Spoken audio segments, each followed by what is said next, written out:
The last time I was on with you, we talked about heart disease and obesity and dietary factors, and I felt as though we didn't quite go into enough detail with heart disease and why it was directly related to the diet that we're eating in more detail as far as nutrient depletion, vitamin mineral depletion, essential fatty acid depletion, and what toxins and what chemicals in the diet really increase the risks of heart disease, high blood pressure, etc. We went into detail, however, talking about the statin drugs and how dangerous they can be, along with high blood pressure medicine, barely increasing your life expectancy just more than a few days after 30 years of use. So I want you to stay tuned with us today because we're going to go into more detail as far as what heart disease does to the body and why it does it to the body and what you can do to correct those types of conditions. So let's go ahead and get started.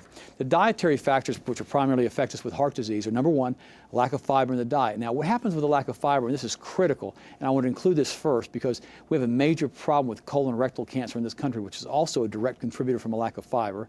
The processing of the foods that we eat directly affect the fiber content of the food. When you increase the fiber in the food, it helps to absorb a lot of the bad oils, the omega-6 oils, and the saturated fats out of the intestinal tract and pass them through the body without allowing them to enter into the bloodstream. So a high fiber intake is absolutely critical for proper cardiovascular disease. Number two, bad fat absorption. And now what happens is corn oil, safflower oil, all of these different types of oils are very high in omega-6 fat. The omega-6 fat thickens the blood, which we'll talk about in a little bit. And the thicker the blood, the harder the heart has to pump in order to pump the blood. On the other hand, omega-3 oils, like from fish oil, like from cod liver oil, helps to thin the blood, make it easier to pump, and makes it easier for the heart to work properly. Let me give you an example. Let's say I've got a pump, and I want the pump to be more efficient. Here's what I do. The first thing I do with that pump is I want to make the blood thinner, or whatever I'm pumping thinner. That's why when you start your car up, and farmers, you'll know about this, and men too, and a lot of ladies will know about this, you use different weights of oil. You may have a 10W30 or a 20W50. The oil is thinner when it first starts up, and it gets thicker as it starts to pump to increase lubrication in the engine. Well, what ends up happening is if you try to start a motor up that's cold with thick, sludgy oil in it, it doesn't want to turn over. You'll hear it go, when you try to turn it over, and the motor doesn't want to turn over. It's taking too much energy. That's exactly what happens in the body. When you get too many omega-6 fats in the body, when you're not drinking enough water, when you're not getting enough fiber, the blood gets too thick. And when this happens, the blood becomes very difficult for the heart to pump. When the heart has to strain to pump it, the heart muscle's in constant stress, and the heart's having to beat excessively hard to pump the thick blood or the heavy viscosity blood. Now, the way you want to eliminate this, here, let me give a couple keys here. Here we go. Number one is we have to drink more water. Water is absolutely critical when it comes to healthy hearts. Now, why is that? Well, the primary component of the blood is water. The way you keep your blood thin is you drink more water. And that means you can't be, now let me explain something to you. You can't be drinking sodas or diet sodas or coffee or tea and expect that to be part of your fluid intake. It doesn't work. In fact, it's worse, including alcohol. When you drink foods that are diuretics, which these foods are, they take water out of the body, they take water out of the blood, and when this happens, the blood gets thicker and thicker and thicker. That's why so many people die of congestive, that's one of the reasons that so many people die of congestive heart failure, because the heart just simply gives out. It can't pump the thick blood sludge throughout the system. So number one is the water, and then also you have to do the high fiber intake to decrease the amount of fat. Then you need to decrease the amount of omega-6, the corn oil, the safflower oil, all the foods that are so high in omega-6 need to be reduced. Use olive oil for your food preparation and use cod liver oil every single day, and take vitamin E on a regular basis because the vitamin E is also a natural blood thinner. A lot of folks that have undergone cardiovascular bypass surgery, they're placed on a drug called Coumadin for the rest of their life to keep the blood thin, because the doctors know after the surgery, which I don't know why they don't tell you how important it is before the surgery, that you have to keep the blood thin for the heart to work properly and for the blood not to clot and mess up the grafts that they put in. But here's the reality. Cod liver oil and vitamin E are just as effective, as far as I'm concerned, at thinning the blood without having the side effects of Coumadin. Now remember, Coumadin is also used as rat poison. So we have an entire generation of folks that have gone through these different types of surgery techniques that are taking rat poison to keep their blood thin. Now, I'm not telling you that if you're taking Coumadin to stop taking it. I would never tell you to do that. You should work with your physician as far as changing any prescription medication, no matter what you do. But the reality is, talk to your physician and ask him, say, look, doc, I think that, vitamin E, cod liver oil, are very effective blood thinners. Is there a way we can change the dosage of what I'm taking and start taking these products instead, which have benefits associated with them rather than deleterious side effects like taking rat poison? Let's see what he says. And if he doesn't want to do that for you, then I have another suggestion. I suggest you find another physician.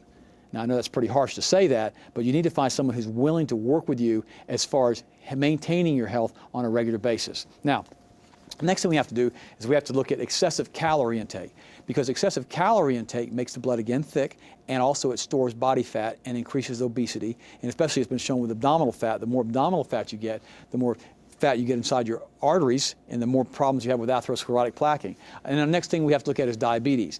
I could do an entire 2-hour presentation on diabetes and what can be done with diabetes and how badly the United States is suffering with blood sugar related disorders, including diabetes and hypoglycemia. We simply don't have time to do that. But a study that was done several years ago showed that 80% of the folks that were adult onset diabetics could be completely taken off of insulin by dietary change alone, by changing what they eat. Basically changes how their body processes the sugar and reduces the body's need to have additional insulin placed into it. Very, very important, because remember, insulin is a salt. It again has a tendency to dehydrate the blood vessels. It causes the blood vessels to get hard and start to get brittle, and that's one of the reasons it causes diabetic retinopathy and blindness. In fact, diabetes is the primary cause of blindness in the United States today. So remember that. Dietary factors: excessive intakes of sugar, coffee, diuretic, alcohol, diuretic, vitamin and mineral deficiencies, not getting omega-3 vitamins or minerals or omega-3 oils, basically not getting enough vitamin E as blood thinners, high blood pressure. All of these are factors which directly affect cardiovascular disease. According to the American Heart Association, of the top 10 risk factors which lead to cardiovascular disease, 7 are directly related to diet. I include heart disease, diabetes, and cancer, friends. So what you have to understand is everything you do, everything you put into your body has to be processed by your body. If you're putting, remember the old adage, junk in, junk out, garbage in, garbage out? Why do you think, let me ask you a question, this is so important. Why do you think, or maybe you don't think, why do so many people think that they can eat all the junk they want to eat on an ongoing basis every single day, all day, every single meal, and not have to pay the price of that? I mean, if you're 20, 30, 40, 50 pounds overweight, I'm here to tell you, it's going to cost you. Long-term wise, you're going to have health problems associated with that obesity because of that weight gain. And in addition to that, you're going to have nutrient depletion so severe that your body's going to start to fall apart at a very, very young age. I'm 51 years old. I feel absolutely wonderful. I've got top mental acuity. I feel good every single day. I work out 6 days a week. I've got 4 children. I've got a 3-year-old, a 5-year-old, a 7-year-old, and an 18-year-old. My wife and I have been married for almost 25 years. And I tell you what, if you really want to see how much energy you have, start chasing a 3- and a 5-year-old, 7-year-old around. You'll see how much energy you have, especially when you're 51 years old. But here's the reality. I don't mind it because I feel good every single day. You don't have to go through life feeling bad, looking bad, with horrible energy levels and wondering what in the world you're doing every single day and why you're even here because you feel so bad you'd rather be dead. Now that sounds terrible, but I know people that are like that. They feel so bad they don't even want to be here anymore because their energy levels are so poor and they're on so many drugs. I had a man come to my office a few years ago. He was on 25 different prescription drugs. He could barely walk. The side effects of the drugs were worse than the conditions that he was trying to correct. Think about that for a minute, friends, because a lot of folks are in the same position who are listening today. Heart disease. Recent estimates suggest that more than 29 million people, Americans, suffer from cardiovascular disease. The USDA has estimated that proper diet could reduce heart disease and cardiovascular disease by up to 25% as far as death rates. I think that's low. I think you could probably reduce cardiovascular disease and heart disease rates up to 70% if you simply changed your diet. Now think about this for a second. Number 2 on my top 10 list of foods never to eat are trans fats or hydrogenated oils. These are foods and fats that basically are man-made in nature. They're synthetic fats. They're like shortening, vegetable shortening that you see on the grocery store shelf that you cook your food in, that hopefully you don't do this after the show today. Take a tub of vegetable shortening, pull the lid off of it, let it sit in the garage for the next 15, 20 years. It doesn't matter. Nothing eats it. It's a synthetic fat. A bug may crawl across it and get stuck in it and die in it, but he's not going to eat it. If you mix it with sugar, he may eat a little bit of it before he dies, but he gets sick from it and he dies from it too if he eats it. Trans fats, hydrogenated oils, are one of the worst things you can eat for cardiovascular health in your entire life. So always look on the label. That's why right now the government has required that food manufacturers and labelers list how many trans fats they have in their diet or in their food every single day. But here's the problem. If it's below a certain amount, they can list 0 trans fats even though it contains trans fats. So anytime you see the word hydrogenated or partially hydrogenated anything, throw that product away and realize this is bad news and it needs to be completely avoided. The average American male has a 33% chance of developing some form of heart disease before the age of 60. Now, I want you to look at this next graph for me. This is important. Look at this next graph. Look at this water pipe on the graph. This is a scale that is formed inside of a water pipe. Now, think about this as your artery for just a second. And what happens is the same thing happens in your body. When you eat foods that are high in fat, high in saturated fats, high in omega-6 fats, high in inorganic calcium from the water that you're eating and other sources of calcium, what happens is this builds up and forms a condition called atherosclerotic plaquing. Now, friends, listen to me for just a second. These artery plaques are so hard, you've heard of the term hardening of the arteries. They're so hard that many physicians, while doing bypass surgery, have actually cut their latex gloves on these products that are produced in the arteries or deposited in the arteries. So what you need to do is realize that inorganic calcium is one of the worst things that you can put into your body, and that primarily comes to you from the water supply and the water that you're drinking, plus a lot of the chemicals and the additives that are put in the food supply. So avoid the inorganic calcium deposits in your arteries. Avoid chlorine and fluorine in the water supply. All of these things contribute to atherosclerotic plaquing. Now, an artery in this condition causes an increase in blood pressure and may cause heart attack or stroke. Now think about this. If you have a tube that's this big around that has a gallon of water in it, and you can adjust that tube down to this big around, you still have a gallon of water in it, the pressure inside of the tube goes up. How simple. That's why the blood pressure goes up. And the heart's pumping this blood pressure through this restricted arteries, pounding and pounding with this thick blood. Pretty soon something breaks off, you end up having a stroke, you end up having a heart attack. No matter what happens, you have disease conditions. Because what happens in our body, our blood vessels are about 7 microns across. And what happens is the blood cells, and the small capillaries are like 4 microns across. Our blood cells, literally our red blood cells, have to fold themselves over to pass through this smaller micron diameter blood vessel. Now when that happens, if you get a lot of fat in your diet, omega-6 fats, hydrogenated oils, these blood vessels get clogged up and because the blood cells get clumped together, and you basically end up having decreased oxygen flow to different parts of the body. Now let's talk about how the food processing affects it. White bread. 24 naturally occurring nutrients are removed in the processing of white flour. 6 inferior synthetic nutrients are added, and they call the white flour enriched. Friends, listen to me. If you don't hear me say anything else, drink distilled water, drink reverse osmosis water, get that calcium out of your water, and stop buying white bread. I mean, it's just that simple. Don't drink tap water because of the fluorine and chlorine, because it increases the risks of heart disease, and don't eat white flour. Very, very important. Vegetables and fruits. In the canning of carrots, 75% of the vitamin C is lost. In the freezing of fresh broccoli, 37% of the vitamin C is lost. Do you feed your children applesauce? When made, 86% of the vitamin C in the applesauce is destroyed. Vegetables and fruits, another chart. 30% of the vitamins are lost in the canning plant. 25% are lost in sterilization. 27% float away in the discarded liquid. 12% are lost when you heat the peas.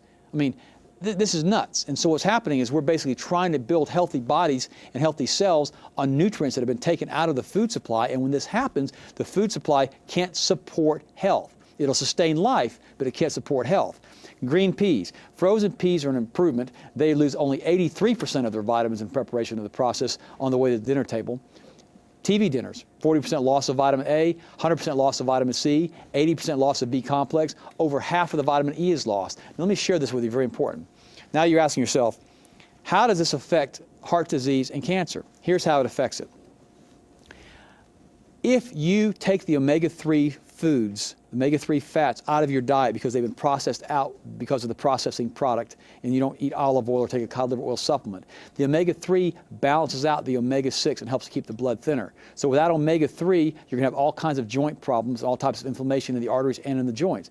Cod liver oil is one of the most effective agents known to help reduce the risks of arthritic conditions. In addition to that, if you don't have enough vitamin E in your diet, enough vitamin B in your diet, it keeps your heart strong. If you don't have enough vitamin C, you end up not having a strong immune system. If you don't have enough vitamin zinc, the mineral zinc in your diet, you have prostate problems if you're a man. So here's the thing.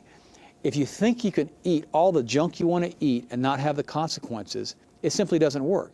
You're going to suffer, you're going to be miserable, you're going to be in all kinds of health conditions because of your diet. And it doesn't matter who you are, it's just what happens. Right now, we're working and doing some remodeling at my house, and I've got a contractor. Every time I see him, he has another ailment. His back's hurt, his joints hurt. He's already had multiple surgeries, but he won't change his diet because he doesn't want to listen. Now, friends, listen to me. This is important. I don't want you to be like that. I want you to have tremendous health, tremendous energy, and tremendous vitality. I want you to learn from these lessons that we're giving you here on Breakthrough, and I want you to understand that I care about you, that Breakthrough cares about you, and we want you to feel good and look good every day of your life, and we want your children to be healthy. But you have to take the first step, and that's what we want you to do today, is take the first step. Now stay tuned. We'll be right back, and we'll see you on our next segment.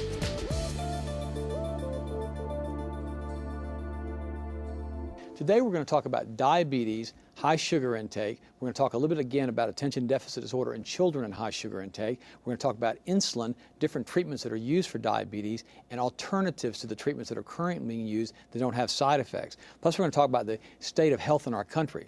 So if you're suffering with diabetes, if you're suffering with heart disease, or if you have children that have attention deficit disorder or ADD or learning disabilities, I want you to stay tuned because we're going to be talking about those specific problems today, along with what types of things you should and shouldn't use in your body. Plus, we'll continue on the list of the top 10 foods never to eat.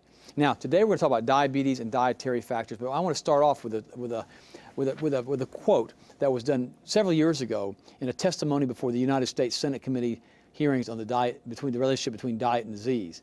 And I'm going to quote this. It's by Dr. Mark Hegsket. It says, "The major causes of death and disability in the U.S. are related to the diet we eat. I include coronary artery disease, heart disease, which accounts for nearly half of the deaths of the U.S. Several of the most important forms of cancer, hypertension, diabetes, and obesity, as well as other chronic diseases." Now, for just a second, take a look at this. He specifically lists cancer, hypertension, diabetes, and obesity in conjunction with one another. Now, why is that? Well, in most cases, if you've got a problem with obesity, you have a problem with hypertension. If you have a problem with obesity, you have a problem with diabetes. And in many cases, you have a problem with cancer if you have all these other different types of conditions. And way too often, the drugs they give you for one type of disease make you feel so bad and so horrible that you continue to stay sick, even sicker, taking the drugs than you would had you not taken the drugs to start with. Now, again, I'm not suggesting to you that you don't take prescription drugs. If you are taking prescription drugs and you're watching this show today, talk to your physician about changing the different types of drugs that you're taking to more of a natural approach. Change your diet, change your lifestyle. Any physician will tell you if you're suffering with obesity or high blood pressure, let's change your diet first and let's get your blood pressure down. If they're not willing to do that first, then you need to find another physician. But friends, let me tell you something. It's up to you. Because if you're not willing to make the changes and the choices that you need to make to help yourself, no one can help you. I heard an old Baptist preacher one time, he said it so succinctly. He said, every pot sits on its own bottom. Now, what that basically means is, wait a second, guys, your health is your responsibility. Your health is not my responsibility. It's not your doctor's responsibility. If you're married and you're a man, your health is not your wife's responsibility. It's not your husband's responsibility. The only person that you have to take responsibility for as far as their health, other than yourself, are your children. Now, if you've got a 2-year-old or a 3-year-old or a 5-year-old or a 10-year-old who basically eats junk food every night and is obese, that's not that child's fault. And friends, please don't be offended. It's your fault. Because the kids aren't getting in the car when they're 5 years old, getting out their wallet, running down to the junk food store, buying a bunch of junk food, bringing it home, sitting in front of the TV and eating it. We're doing that to our children. Juvenile diabetes is off the chart. It's horrible. I know I have a 3-year-old little girl, and I have a 5-year-old little girl. I've got a 7-year-old little boy. I've got an 18-year-old boy. And it's interesting to me how the little boys seem to can eat a little bit more than little girls do without gaining too much weight. But we've taught our children already at a young age that, hey, it's very important that you eat the right kind of foods, that you avoid junk food, because the choices that you're making now are going to affect you the rest of your life. Now, friends, it's important. If you have a child that's overweight, a child that's obese, listen today. Because when a child is obese, it greatly increases his risks of diabetes, along with adults. Adults who are overweight or who are obese have a much higher incidence of adult onset diabetes. Children who are overweight at young ages, who drink a lot of dairy products and pasteurized, homogenized milk products, have a much higher incidence of diabetes. So let's talk about that today. Let's find out what can be done. We're going to talk about natural products that help to regulate the body's insulin levels in natural ways that you can feel better and look better and avoid the problems. Because remember, when you have diabetes, and you start taking insulin, what ends up happening is you elevate sodium levels. When you elevate sodium levels, you increase atherosclerotic plaquing and heart disease. When you elevate heart disease levels, you decrease oxygen flow to the tissue. When you decrease oxygen flow to the tissue, you increase the risks of cancer. And we've talked about this in detail on previous shows. What you don't want to do is narrow your arteries because it increases all of those risks. You want to make sure you have good blood flow going through your heart and through your blood vessels all the time. And one of the ways you can do this is you need to drink more water, absolutely critical, half your body weight in fluid ounces in purified water every single day. So if you weigh 200 pounds, it's absolutely critical that you drink at least 100 ounces of water a day. You say, that's a lot of water. That's 10 10-ounce glasses. Well, friends, that's not that much. The doctor will tell you to drink 8 to 10 glasses of water a day, but just make sure you don't drink it along with diuretics. You've got to cut out the iced tea, you've got to cut out the coffee, you've got to cut out the sodas because they pull water out of your system. Let me give you a perfect example. We're doing a remodeling project at my house right now, and several weeks ago, we actually had a contractor come over to the house, and the contractor was just suffering with horrible allergies. I mean, blowing his nose, blowing his nose, blowing his nose, blowing his nose. And I said to him, I said, friend, I said, you know, are you okay? He goes, no, I've got terrible, terrible, terrible allergies. I'm having all kinds of problems. And I said, well, can I ask you a few questions? He goes, well, sure. And I said, what do you drink every day? Do you drink water every day? He goes, no, I never touch water. I drink a gallon of sodas a day along with iced tea. And I said, do you realize how? And I said, what do you sweeten it with? He goes, well, straight sugar. And I said, friend, I said, you're probably getting 50, 60, 70, 100 teaspoons of sugar a day. He goes, oh yeah, I think so. That's probably at least as much as I get. I said, look, that greatly affects the immune system. It's probably causing a lot of the conditions with your allergies. Thus it's wreaking havoc with your cardiovascular system and with your blood sugar. And I said, that's probably why you look like you're carrying an extra 30 or 40 pounds. I said, you got to cut out all those sodas and all those sweets. And I'll never forget what he said. But I like the tea and I like the sodas. And I said, but do you like how you feel? And he goes, no. You remember in the Old Testament when the children of Israel were being released from the Promised Land and the Pharaoh had to go through the plagues? And he basically, Moses came to him and said, you know, if you don't do this, this is going to happen. If you don't do this, this is going to happen. You have the plagues of the grasshoppers, the plagues of the boils, the plagues of the, you know, of the frogs. Remember what the Pharaoh said? He goes, his palace is ridden with frogs. There's frogs jumping on him in the middle of the night. He's sleeping and the frogs are jumping on him. And he goes, let me think about it another night before he makes a decision. Well, as far as I'm concerned, he had another night with the frogs. A couple of years ago, we had 3 hurricanes hit our county in Florida in a 6-week period.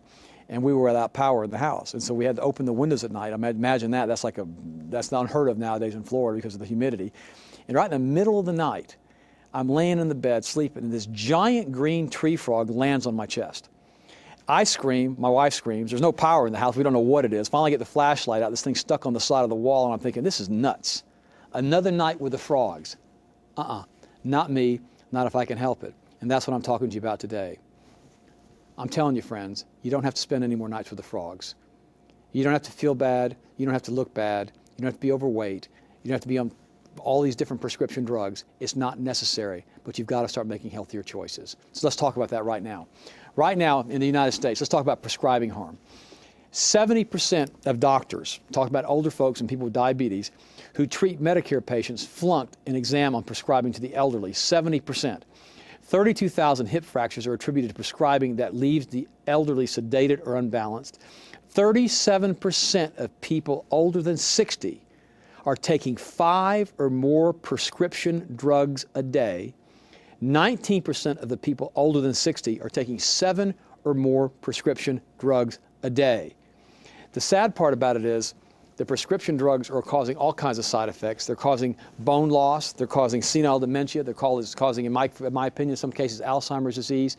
And what's happening is we're constantly medicating people, including the use of diabetes medicines, and we're basically giving people drugs that we know are going to cause side effects. Let's take a look at diabetes and dietary factors.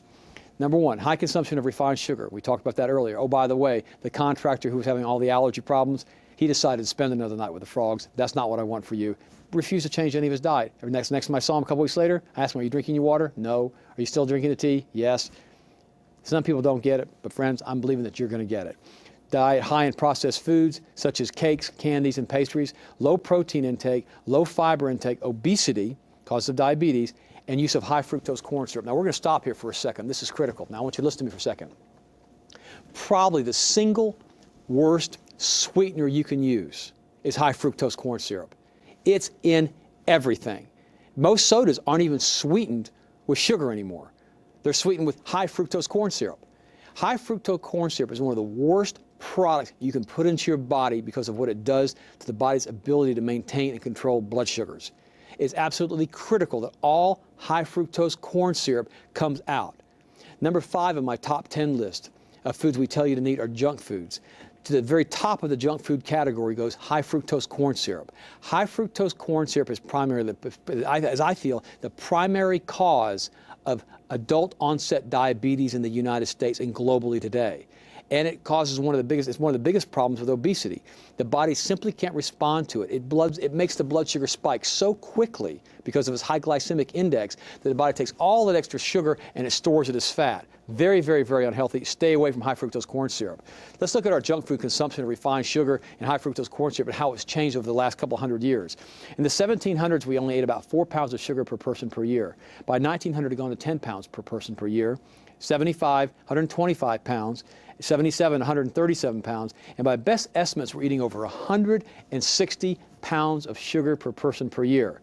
Most of the food in America today will support life, but it won't sustain health. This is a quote by Dr. Richard Brennan. And what's interesting to me is people don't understand, and I didn't understand, that when you eat foods that are low nutrient density like sugar is, you don't get the vitamins, you don't get the minerals, you don't get the nutrients, you don't get the omega-3 fats. And until you learn to study this and understand the process of what happens in the body, you don't understand that it's going to cause all kinds of health effects. Like, for instance, sugar precipitates calcium. Alcohol precipitates calcium. So if you're drinking a lot of diet sodas, or you're going to end up with, if you're drinking diet sodas, you're going to end up with all kinds of problems like brain tumors and brain cancers and seizures. If you're drinking regular sodas, they're so acidic, you're going to end up with osteoporosis, you're going to precipitate calcium. And if you also are eating a lot of sugar products, you're going to end up precipitating calcium, which is going to give you osteoporosis along with diabetes. So our bodies weren't designed to eat this much sugar on a regular basis. The average American eats over 160 pounds of sugar per person per year and over 10 pounds of food additives. Our bodies aren't designed by God to handle that type of just gastrointestinal chemical onslaught. It doesn't work for anybody, and that's why we're leading the world when it comes to heart disease, to diabetes, and to cancer. There's over 12 ounces, in a 12-ounce bottle of soda, there are over 9 teaspoons of sugar. In addition to that, to decrease your risks of diabetes, you've got to get off certain types of fat. Bad fats lead to the risk of diabetes by desensitizing insulin, causing poor glucose control, and weight gain. So let me give you a couple of real quick hits here that helps to stabilize blood sugar. One of the best things you can do is get fresh squeezed lemon juice. Absolutely critical. I'm not talking about reconstituted lemon juice. It does not work. I'm not talking about lime juice. It does not work. I'm not talking about lemon juice that comes out of a bottle. It does not work. Okay? What you have to do is get fresh lemons and squeeze 1 ounce of fresh lemon juice into a glass of 9 ounces of distilled or reverse osmosis water every single day and sip on that throughout the day. That'll do amazing things as helping to regulate blood sugar. Now, the next thing that people don't realize is that cinnamon, just the herb cinnamon is absolutely critical if you want to help regulate blood sugar to take it on a regular basis. Cinnamon is one of the best herbs that you can possibly take, which helps to regulate blood sugar. Chromium is another one that works very, very well. Banana leaf tea helps to fight diabetes. And remember, the side effects of the diabetes medication, the insulin for adult onset diabetes, includes kidney damage, chronic fatigue, dizziness, nausea, diarrhea, stomach problems, and low blood sugar. Now, there's one other thing that you can do. There's one particular type of cod liver oil that works very, very well as far as helping to maintain and regulate blood sugar. Now, here's why that does this.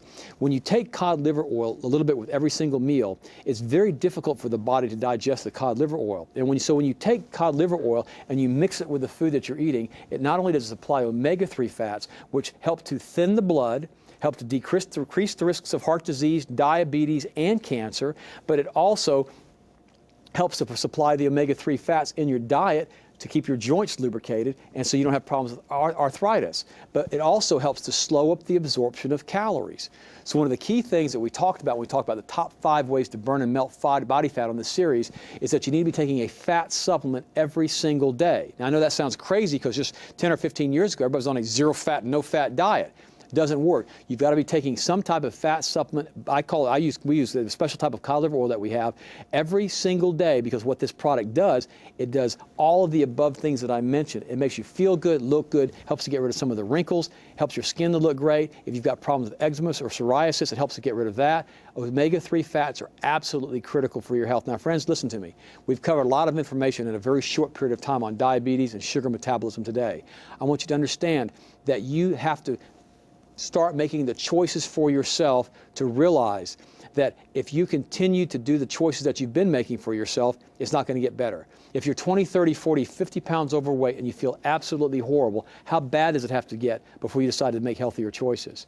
If God gives you specific directions in His Word as far as what you should eat and what you shouldn't eat, and we give you specific guidelines on the show that we're doing, why won't you follow? It can't hurt you. By eating the right kind of foods, it's not going to give you bad side effects. So God wants His best for you. I want you to stay tuned on this show. We'll be right back, and we'll see you at our next show. Thanks. Diabetes is a very insidious disease. It has so many other diseases that follow it. A perfect example, the leading cause of blindness in this country is from diabetic retinopathy, basically because of the insulin injections. The leading cause of amputations in this country is from diabetes. Children right now, juvenile diabetes has gone off the charts, and so many young children have started on insulin, which is going to cause all kinds of health problems, including blindness as they get older. So, friends, listen to me. You need to stay away from foods that are going to cause you to have diabetes, that are going to increase the problems associated with diabetes, and foods that desensitize insulin. That's why I put together a program. It's called Forever Fit. This is an 8-CD system. Basically takes you through a systematic process at burning body fat, increasing energy levels, and feeling great every single day of your life. In addition to that, I recommend that you take a good thyroid supplement if you have a problem with diabetes, because it gives you enough iodine to make sure your thyroid is operating effectively and efficiently. In addition to that, since diabetes is an inflammatory condition to your system, I recommend the GHI Cleanse product, which works very, very well as far as helping to get rid of the inflammation associated with diabetes. Also, I recommend HGH Stimulate because it dilates the blood vessels and allows more oxygen flow, which helps prevent some of the side effects associated with diabetes. Very, very important product, because remember, almost always diabetics end up with heart disease because of what happens with the insulin. Ultimate Multiple, B-complex, vitamin C, the cinnamon extract helps stabilize blood sugar, or cod liver oil to help slow down the absorption of nutrients in your body so you don't spike your blood sugar. Plus, I recommend vitamin E as a natural blood thinner, which helps diabetics to get more oxygen to their tissue. And I also recommend insulin support, which basically takes your system and helps to support your body's ability to burn and process insulin, so you don't have to continue to increase the amounts of insulin you're putting into your system. Remember, several major universities have found that 80% of their adult onset diabetics can be completely taken off of insulin by just changing their diet alone. So that's what we're going to try to do with you today on this insulin support program, this diabetic support program, so that you'll be able to feel good, look good every day of your life and not suffer with the debilitating effects.